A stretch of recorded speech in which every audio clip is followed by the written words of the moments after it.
Canada, as you heard there, denouncing Russia's plans to hold referenda in 4 regions it occupies in Ukraine. The move suggests President Vladimir Putin is preparing to annex those territories. The CBC's Katie Simpson tracking this story for us from Washington. Hi, Katie.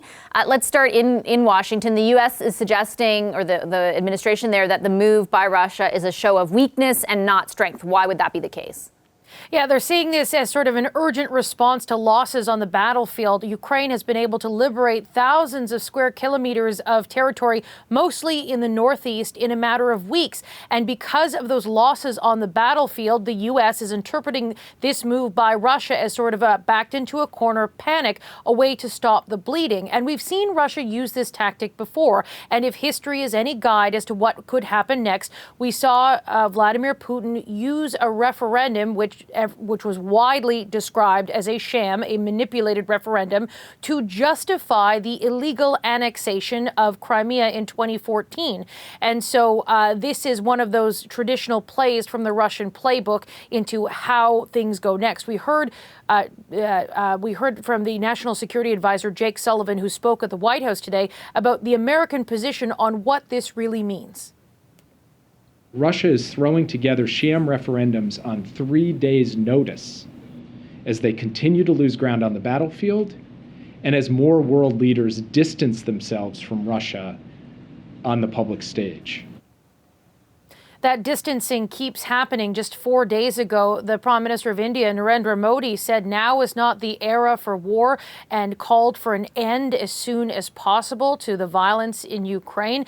And of course, the West has really united in its opposition to what's been going on in Ukraine, the illegal invasion of Ukraine, the Vladimir Putin's war in Ukraine, and that will continue. Now, even though that the momentum is on Ukraine's side right now, it's not going to sort of change any sort of their big asks right now of world leaders. They still want more weapons. This is nowhere near over. Yeah, what exactly is Ukraine saying about this latest move from Russia? On the sidelines of the United Nations General Assembly, Ukraine's foreign minister was holding a sort of a press event with a number of other ambassadors who were attending the conference, and reporters shouted questions at him, and he said, "Listen, it's not going to make any difference. It's not going to make any difference what Russia's doing," and he sort of seemed to dismiss it. As I mentioned, momentum really seems to be on Ukraine's side at this point, but they're not going to pull up in their requests for more aid, in their requests for more weapons.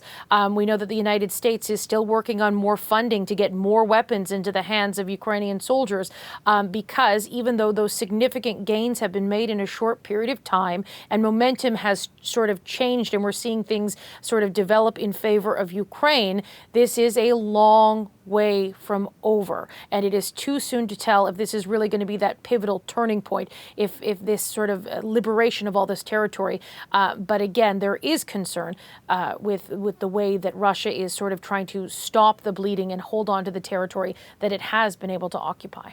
Okay, Katie, I'll leave it there. Thanks so much. The CBC's Katie Simpson with that update for us from Washington. For more on Russia's latest move and what it means for the war in Ukraine, Bob Rae is Canada's ambassador to the United Nations. Hi, Ambassador Rae. Good to have you back on our program. Thank you very much. Good to be with you. I wanted to start off with the so-called referendums that are going to take place in occupied areas of Ukraine. I've heard them described as shams. Would you agree with that characterization? How would you characterize these referendums? Oh, totally. They're I think so-called is the right word. These are not. You can't express your opinion when you have a boot on your neck. I mean, the idea that the people who are living there have a free choice and can express it freely, which is what a democratic election is all about.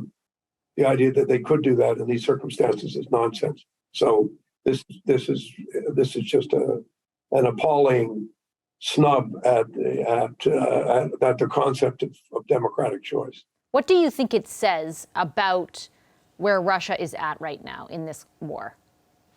Well, I think it's a defensive move, because I think what they're trying to do is say, look, this is now Russian territory, and so if it's Russian territory, you are attacking us now.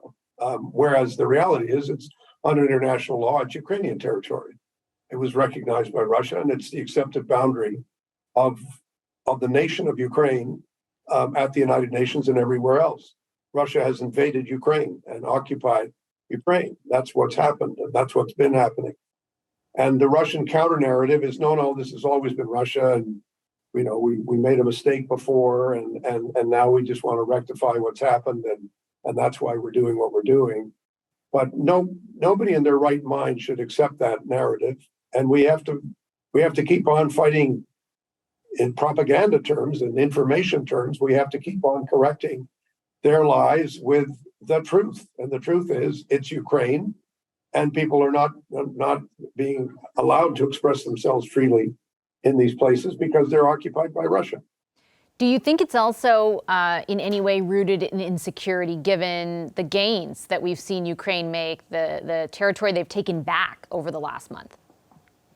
I do think so. I do think that the events of the last few weeks have been extremely important. Obviously, very heartening for the cause of democracy and sovereignty.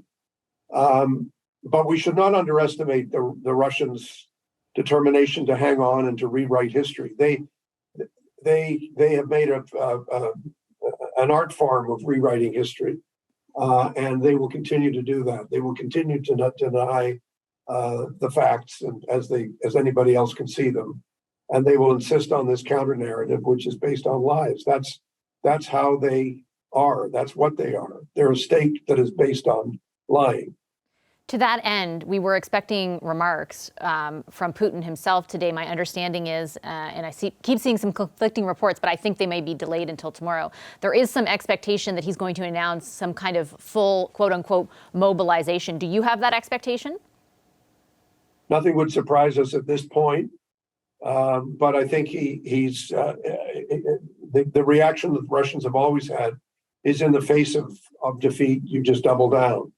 And so I don't think any of us should underestimate him, but I don't think Mr. Putin should underestimate the rest of us. And I think that's really what we're at right now. We're at a stage now where there is no going back. There is only going forward. And the only thing that Mr. Putin will understand is military defeat. And that's what we have to continue to try to do and try to accomplish. And just based on that comment, the implications of that, you're where all the world leaders are right now for the General Assembly. Given the gains that Ukraine has made over the last few weeks, is the conversation about doubling down, for example, when it comes to lethal aid, for military aid? Well, we've been providing military aid to Ukraine, and the effect of that aid has been to allow the Ukraine to fight on a more level playing field against the Russians than was the case before. And that's as it should be. And it's entirely proper under the Charter of the United Nations. A nation is allowed to defend itself, and other nations are allowed to assist in that self-defense. This is a war of aggression by Russia against Ukraine. Ukraine is allowed to defend itself. We are allowed and permitted under international law to support Ukraine in their self-defense. That's what's happening.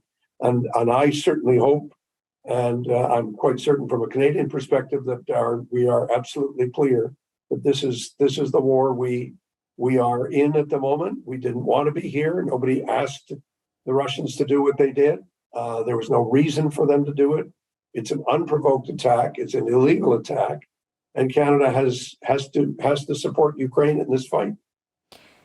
There had been months ago, I remember having you on the program and other diplomats to talk about the potential for any kind of diplomatic solution. Do you think that discussion has completely moved off the table? And in light of the lethal aid, in light of all the military support, and in light of the gains recently made, is this going to be one, if at all, through military means, or is there still some conversation happening somewhere about diplomacy? Well, I'm sure that, the question is, the theoretical question is there some discussion somewhere? There could be, but I would say that the discussions that Canada was part of in the months of March and April were something that was happening because the government of Ukraine asked us to participate in discussions with them, not with the Russians, but with the Ukrainian government about what a bargaining position might look like. And we did that at the request of the government of Ukraine. The Ukrainian government has made it very clear that circumstances have changed, and it was because of the way the Russians have conducted themselves, because of the mass murder, because of the atrocities that are being revealed on a daily basis, that they were not interested in discussing these issues with the Russians. And the Russians have given no signal that they're interested in serious negotiations. So I don't think the diplomatic route is particularly active, except with respect to the question of getting material out of Ukraine, getting food out of Ukraine, getting fertilizer. And as the Secretary General of the UN said today, getting fertilizer out of both Russia and Ukraine to the global marketplace is extremely important, not only for this year's crop, but for next year's crop. And this is going to become a question of a food shortage unless we deal with that question. Okay, I'll leave it there. Ambassador Rae, thank you as always. Thank you. It's good to talk to you, and take good care. You too.